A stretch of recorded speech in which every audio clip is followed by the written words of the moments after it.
First wish, umpisahan yan ni Mommy. Alright, Mami.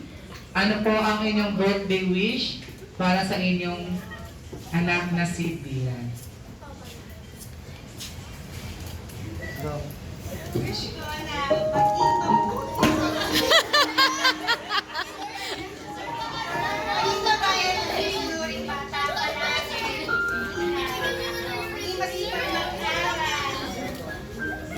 Saka, fair na po na yung future. Good heaven. Palakpakan naman natin si Mami. Ayan, at syempre hindi magpapatala ang kanilang lavabo na si Daddy. Parehas naman ang wish ni Mami. Wish ko para kay Dylan.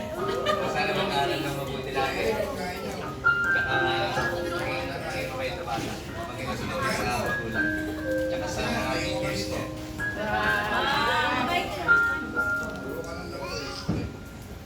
Yes, palakpakan naman natin si Daddy. Alright.